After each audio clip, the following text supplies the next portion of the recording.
الرجيم بسم الله الرحمن الرحيم الحمد لله رب العالمين وصلى الله على محمد وآله الطاهرين اللهم صل على محمد وآل محمد وعجل فرجهم. حکمت نمبر 17 یہ پڑھنا ہے نا. وقال علیہ السلام وسئل عن قول الرسول صلی اللہ علیہ وآلہ وسلم غیر الشیب ولا تشبہوا بالیہود فقال انما قال صلی اللہ علیہ وآلہ وسلم ذلك والدین قل فأما الآن قد استسعى نطاقه وضرب بجرانه فامروا ومختار. نبی کریم کا ایک قول ہے کہ اپنے بڑھاپے کو خضاب کے ذریعے سے تبدیل کر دو. یعنی اشارہ یہ ہے کہ جب ضعیفی اور بڑھاپا آتا ہے انسان کے اوپر تو سر اور داڑھی کے بال سفید ہو جاتے ہیں. سب سے نمایاں طور پر جو چیز انسان کی ضعیفی اور بڑھاپے کو ظاہر کرتی ہے اور بتاتی ہے وہ انسان کا بال ہے. سمجھ رہے ہیں؟ کبھی کبھی چہرے نہیں بتاتے انسان کی عمر کو. چہروں سے نہیں پتہ چلتا کہ اس کی عمر کتنی ہے اور کیا ہے، 40 کا ہے یا 60 کا ہے. سمجھ رہے ہیں؟ لیکن بال پتہ دیتے ہیں. اور یہ بال کا سفید ہو جانا یہ ضعیفی کی علامت اور پہچان ہے. سمجھ رہے ہیں؟ اس لیے جوان کے لیے آپ دیکھتے ہیں، خیر اب تو زمانہ بدل گیا، خصوصاً پہلے قدیم زمانے میں بال سفید ہی ہوتے تھے بڑھاپے میں. ہاں، چونکہ اب یہ سب کیمیکل اوپر کی جو چیزیں آج استعمال ہو رہی ہے،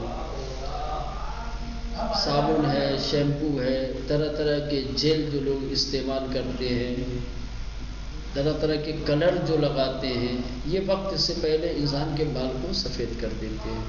قدیم زمانے میں یہ سب چیزیں نہیں تھی، طبعی چیزیں لگاتے تھے، قدرتی چیزیں کہ جو واقعی مفید ہوتی تھی، جیسے بیل کی پتی وغیرہ. سمجھ رہے ہیں؟ مہندی ہے، کالی مٹی ہے. سمجھ رہے ہیں؟ اس طریقے کی چیزیں، طبعی چیزیں کہ جو بہترین اثر رکھتی ہیں. صورت تو کہنے کا مطلب یہ ہے کہ بال کی سفیدی بڑھاپے کی پہچان ہے. اس کے برعکس بال کی سیاہی جوانی کی علامت ہے. سمجھ رہے ہیں؟ تو نبی کریم نے ارشاد فرمایا کہ اپنے بڑھاپے کو خضاب کے ذریعے جوانی میں بدل دو. یعنی اگر تمہارے سر کے بال سفید ہو گئے ہیں تو اسے خضاب لگاؤ تاکہ جوان دکھو. ظاہر سی بات ہے بعض ذہنوں میں یہ بات پوری طریقے سے اترتی نہیں. کہتے کہ یہ ایک طریقے سے لوگوں کو دھوکہ دینا نہیں ہے کہ آپ بڑھاپے میں آ کر کے خضاب لگا کر کے جوان بن رہے ہو. حقیقت میں ہو بوڑھے لیکن دکھا کیا رہے ہو اپنے آپ کو؟ جوان دکھا رہے ہو. یہ ایک طریقے کا فریب ہے، دھوکہ دڑی ہے، ہاں، اور منافقت ہے. یہ ایک طرح سے منافقت ہے. اچھے اللہ کے رسول نے یہ کیوں فرمایا؟ کیوں تھا یہ فرمایا؟ اس لیے تھا کہ نبی کریم کے زمانے میں جنگیں بہت ہوتی تھی. جنگیں بہت ہوتی تھی. اب ظاہر سی بات ہے جس جنگ کے سپاہی جوان ہوں گے تو دشمن کا لشکر جوانوں کو دیکھ کر کے ان کی قدرت، ان کی طاقت کیا ہے سوچے گی کہ بھائی یہ لشکر میں تو سارے جوان ہیں، یہ ہمارا کچھ بھی کر سکتے ہیں. اس کے برعکس اگر دشمن کے لشکر کو پتہ چل جائے کہ سامنے والی فوج میں بوڑھے ہی بوڑھے ہیں، کمزور لوگ ہیں، ضعیف لوگ ہیں، تو ان کی طاقت دوگنی ہو جائے گی، آسانی کے ساتھ جو ہے شکست دے سکتے ہیں. ہے کہ نہیں؟ تو اس لیے جو ہے اللہ کے رسول حکم دیتے تھے کہ خضاب لگاؤ، اپنے سر کے بال اور داڑھیوں کو کالی کر کے رکھو اگر جوان دکھائی دو. اگر دشمن تمہیں دیکھ کے مرعوب ہو، ڈرے، تو بھئی مسلمانوں میں جوان بہت ہیں، بوڑھے انہیں تو دکھتے ہی نہیں ہیں یا بہت کم تر دکھتے ہیں. سمجھ رہے ہیں؟ تو اس لیے کہا تھا، فلسفہ یہ تھا. لیکن بعض لوگوں نے یہ سوچا کہ نہ بھائی یہ تو منافقت ہے، یہ تو دو روئی ہے کہ حقیقت میں انسان بوڑھا ہو اور اپنے آپ کو جوان ظاہر کرے. لہذا نبی کریم کے اس قول کے بارے میں سوال کیا گیا کہ اللہ کے رسول نے جو یہ فرمایا ہے کہ غیر الشیب ولا تشبہوا بالیہود، کہ ان جوان بنو، بڑھاپے کو جوانی سے بدل دو اور یہودیوں سے مشابہ نہ. یہ ایک یہودیوں کی کمزوری بھی تھی. یہودی ایسا کرتے تھے کہ یہودی جو ہے وہ اپنے بال داڑھی اس کو نہ ہاتھ لگاتے ہیں نہ کاٹتے ہیں اور نہ اس میں کسی طریقے کا رنگ لگاتے ہیں، خضاب لگاتے ہیں. اور ان کی طرح سے نہ بنو. تم مسلمان ہو، ٹھیک، تمہارا اور ان کا ایک امتیاز ہونا چاہیے، تم ان سے الگ دکھنے چاہیے. سمجھ رہے ہیں؟ اس میں بہت سارے مسلمانے مفاہیم اس کے نکالے جا سکتے ہیں. اگر یہ کلی طور پہ لے لیا جائے ولا تشبہوا بالیہود، تو اس موضوع سے نکل کر کے تمام وہ چیزیں کہ جو انسان کو یہود سے مشابہ بنا دے، وہ چیز اس قول کی بنیاد پر صحیح نہیں ہوگی. جو بھی چیز وہ آ گئی نا تمام چیزیں، وہ کیسے شبات، چونکہ وہ انہیں کی ایجاد کردہ چیز ہے، وہ انہوں نے اپنے لیے ہی بنایا ہے اور ان کے مذہب کی مسلک کی نشانی ہے. یہ سلیم ٹائپ جو یہاں مانتے ہیں نا، وہ سلیم کی طرح ہی ہوتا ہے. ٹھیک ہے، اگر آج نارمل ہو گیا ہے تو آج اس کا حکم بدل سکتا ہے. اسکول وغیرہ میں لازم ہوتا ہے. ہاں، تو اگر اب یہ تو پھر یوں نہیں کہہ سکتے کہ یہ یہودیوں کا ہے. بات سمجھ رہے نا؟ یعنی اس کی اتنی شہرت ہو گئی، یا یوں کہا جائے کہ یہ اتنا رائج ہو گیا کہ اب کسی ایک مذہب یا کسی ایک مسلک کی علامت اور نشانی نہیں رہ گیا ہے. اب اس کو کوئی یہودیوں کی نشانی نہیں سمجھتا یا یہودیوں کی چیزیں نہیں سمجھتا ہے، عام ہو گیا ہے. تو اب عمومیت جب آ گیا تو حکم بھی عمومیت والا آ جائے گا. پہلے خاص تھا تو حکم بھی اس کا خاص تھا کہ چونکہ یہودیوں سے مخصوص ہے لہذا تم اس کا استعمال مت کرو، یہودیوں سے ہی مخصوص رہنے دو. لیکن اب اس قدر رائج ہو گیا کہ اب اس کی خصوصیت ختم ہو گئی. اب خاص سے یہ عام ہو گیا، ہر انسان اس کا استعمال کرنے لگا. جب عنوان بدل گیا تو حکم بھی بدل جائے گا. خاص سے عام ہو گیا تو اب حکم بھی کیا ہو جائے گا؟ عام ہو جائے گا. علامت نہیں ہے، نشانی نہیں یہودیوں کی، تو آپ استعمال کیجیے، کوئی بات نہیں ہے. ہاں، تو یہ پوچھا سوال کیا کسی نے امیر المومنین علیہ السلام سے کہ اللہ کے رسول نے جو بڑھاپے کو جوانی میں بدلنے کی بات کہی ہے اور یہودیوں کی شباہت سے دوری اختیار کرنے کی بات کہی ہے، تو اللہ کے رسول امیر المومنین علیہ السلام نے فرمایا کہ ہاں، اللہ کے رسول نے یہ اس وقت کے لیے کہا تھا جس وقت مسلمان کی طاقت کم تھی. جب مسلمان کم تھے، یہودی زیادہ تھے، تو اس لیے اللہ کے رسول نے کہا تھا کہ تم اپنے سر کے بال اور داڑھیوں کو خضاب کر کے، سیاہ کر کے اپنے آپ کو جوان ظاہر کرو تاکہ یہودیوں کے دلوں میں تمہارا روب، دبدبا اور خوف پیدا ہو. وہ تمہیں دیکھو تو سمجھے کہ مسلمان جوان بہت ہیں، ہمارے پاس بوڑھے زیادہ ہیں مثلا اس طریقے سے. لیکن اب اسلام کی طاقت بڑھ چکی ہے، اسلام کی طاقت بڑھ چکی ہے. یہودی مرعوب ہو چکے ہیں، اب ضروری نہیں ہے، اب تمہیں اختیار ہے، تمہاری مرضی ہے، سمجھ رہے ہیں؟ پہلے الزام تھا اور اب اختیار ہے،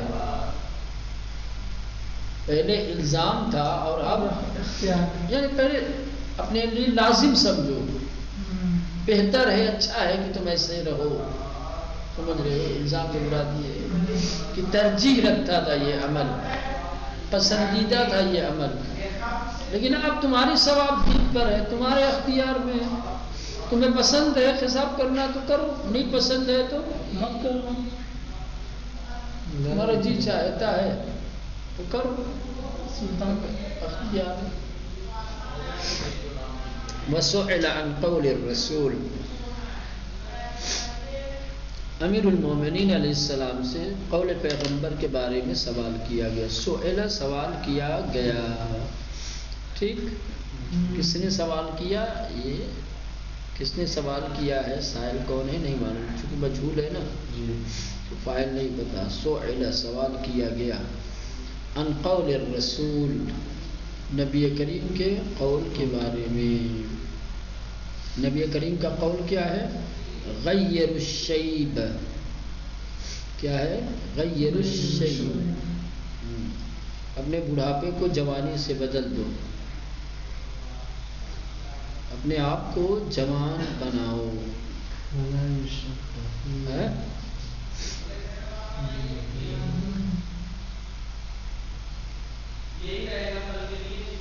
ضعیفی کو خضاب کے ذریعے جوانی میں بدل دو، ولا تشبہوا بالیہود، اور اپنے آپ کو یہودیوں کی تشبیہ نہ بناؤ، یہودیوں کے شبیہ نہ بنو، یہودیوں کی طرح نہ بنو۔ فقال علیہ السلام، امام علیہ السلام نے اس سوال کے جواب میں فرمایا، انما قال صلی اللہ علیہ وآلہ وسلم ذالک والدین قل، کہ بے شک اللہ کے رسول نے یہ فرمایا ہے، لیکن آپ نے یہ بات اس وقت فرمائی تھی کہ جب دیندار کم تھے، بدینوں، دین سے مراد یہاں دیندار ہے نا، مسلمان، ہاں مسلمان کم تھے، مسلمانوں کی تعداد کم تھی، لیکن آج فَأَمَّا الْآن، لیکن آج قد استسع نطاقہ، اسلام کی طاقت بڑھ چکی ہے، اس کا دائرہ وسیع ہو چکا ہے، وَضَرَبَ بِجِرَانِهِ، اور یہ سینہ ٹیک کر جم چکا ہے، وَضَرَبَ بِجِرَانِهِ، اور اس کی جرأت بڑھ چکی ہے، ٹھیک، فَامْرُؤٌ مختار، لہذا اب ہر انسان کو اختیار ہے، وہ اپنی پسند سے کام کرے، جو پسند ہے اسے خضاب لگانا پسند ہے تو لگائے، نہیں پسند ہے۔ وقال علیہ السلام فی الذین اعتزلوا القتال معه خذلوا الحق ولم ينصروا الباطل۔ چلے یہ 18واں قول جو ہے یہ اس وقت کا ہے، اس موقع کا ہے کہ جب کچھ لوگوں نے حضرت علی علیہ السلام کا ساتھ نہیں دیا، جنگ میں شامل نہ ہو کر کے، ہاں مولا چاہتے تھے کہ میرے ساتھ یہ لوگ دشمن سے جنگ کرنے کے لیے چلے، میرا ساتھ دیں، لیکن ان لوگوں نے جنگ سے کنارہ کشی کر لی، مولا کا ساتھ نہیں دیا، تو اس وقت مولا نے فرمایا تھا کہ ان لوگوں نے جنگ سے کنارہ گیری کر کے کیا کیا ہے؟ حق کو ذلیل کیا ہے، کیا ہے؟ حق کو ذلیل ان لوگوں نے کرنے کی کوشش کی ہے، حق کو بھی چھوڑ دیا ہے اور باطل کی بھی مدد نہیں کی ہے، یعنی امام اشارہ کرنا چاہتے ہیں، بتانا یہ چاہتے ہیں کہ دوران جنگ انسان کے لیے دو ہی محاذ ہے، دو ہی حزب ہے، دو ہی گروہ ہے، ایک گروہ حق ہے، دوسرا گروہ باطل ہے۔ تو انسان کو ان دو گروہ میں سے کسی ایک میں ہونا چاہیے۔ جو لوگ دونوں گروہ میں سے، دونوں جماعتوں میں سے کسی ایک جماعت کی حمایت نہیں کرتے، وہ تو نہ تو حق کا ساتھ دیتے ہیں اور نہ ہی باطل کا، یہ دونوں کی نگاہ میں مجرم ہیں۔ ایسے لوگوں کو حق والے بھی مجرم سمجھتے ہیں حق کا ساتھ نہ دینے کی وجہ سے، اور باطل والے بھی مجرم سمجھتے ہیں باطل کا ساتھ نہ دینے کی وجہ سے۔ سمجھ رہے ہیں؟ تو کہنے کا مطلب ایک طرف انسان کو ہونا چاہیے، یا تو محاذ حق پہ ہو، حق والوں کے ساتھ ہو، حق کا ساتھ دے، یا پھر حق کا ساتھ نہیں دے سکتے، کسی کے تو ساتھ رہو، تم کسی کے بھی ساتھ نہیں ہو، تم کسی کا بھی ساتھ نہیں دے رہے ہو، تمہارا ساتھ کون دے گا پھر؟ علامہ نے شعر بھی لکھے گا، نہ خدا ہی ملا نہ مثال صنم، نہ ادھر کے ہوئے نہ ادھر کے ہوئے۔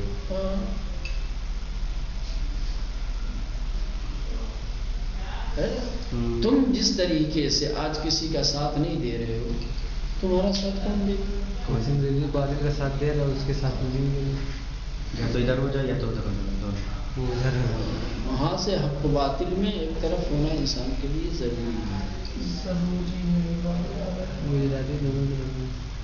وہی باتیں آپ نے پڑھا تھا، میں ان سے بھی پیار کرتا ہوں، ایک طرف ہے انسان۔ فی الذین، امام کا یہ قول ان لوگوں کے بارے میں ہے، اعتزلوا القتال معا، جنہوں نے امام کے ساتھ جنگ و قتال میں حصہ لینے سے کنارہ گیری کر لی، چھوڑ دیا امام کو، امام کا ساتھ نہیں دیا، نہیں گئے امام کے ساتھ دشمن سے لڑنے کے لیے۔ تو ان کے بارے میں یہ قول امام کا، امام نے فرمایا یہ خذل الحق، کہ حق کو ان لوگوں نے چھوڑ دیا۔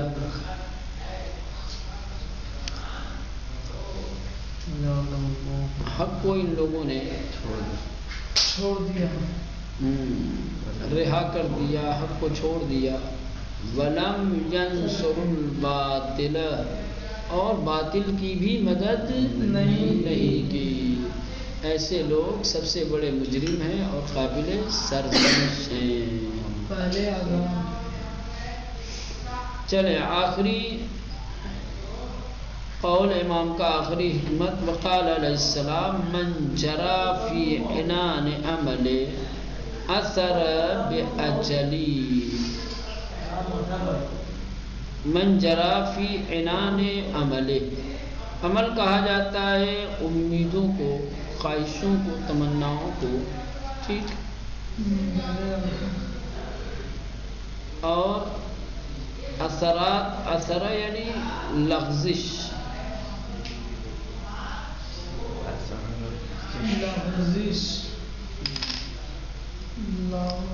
اثر یعنی ٹھوکر، اثرات لغزشیں، اثر یعنی ٹھوکر کھانا، اجل یعنی موت، ٹھیک، یہ بھی ایک بہترین حکمت ہے۔ بظاہر بہت چھوٹا سا جملہ ہے لیکن مطالب اس میں بہت زیادہ ہیں۔ جو امیدوں کی راہ میں کیا ہے ریس لگاتا ہے، دوڑتا ہی چلا جاتا ہے، وہ کیا ہے بالاخرے موت سے ٹکرا کر، موت کی ٹھوکر کھا کر گرتا ہی ہے۔ کیا مطلب؟ یعنی امیدیں بہت زیادہ، انسان کو امیدوں کے پیچھے نہیں بھاگنا چاہیے۔ سمجھ رہے ہیں کہ ہر روز ایک نئی امید، ایک نئی خواہش، ایک نئی تمنا، اور اس کو پانے کے لیے انسان جو ہے مسلسل بھاگ دوڑ کرتا رہے، سمجھ رہے ہیں؟ وَإِلَّا تمہاری یہ دوڑ جاری رہے گی. سمجھ رہے ہیں؟ ایک دن موت کی ٹھوکر تمہیں گرا دے گی، زمین گیر کر دے گی. لیکن واقعہ آپ نے بتایا تو کیا فائدہ ہے؟ کہنے کا مطلب یہ ہے کہ ہاں قبل اس کے کہ موت کی ٹھوکر تمہیں گرائے تھوڑا آرام کر لو، ریلیکس کر لو تھوڑا سا. دوڑتے رہو گے، تھکاتے رہو گے اپنے آپ کو خامخواہ. امیدیں کبھی ختم ہونے والی امیدیں انسان کو کمزور بھی کرتی نہیں ہے. سمجھ رہے ہیں؟ اس پر اور ایک چیز اور بھی ہے، موت کی طرف کچھ بھی ہو ہر صورت موت سب کچھ ختم کر دیتی ہے. امیدیں تمہیں دوڑاتی ہے، موت تمہیں روک دیتی ہے، کھڑی کر دیتی ہے. امیدیں لگانے کا فائدہ کیا؟ جی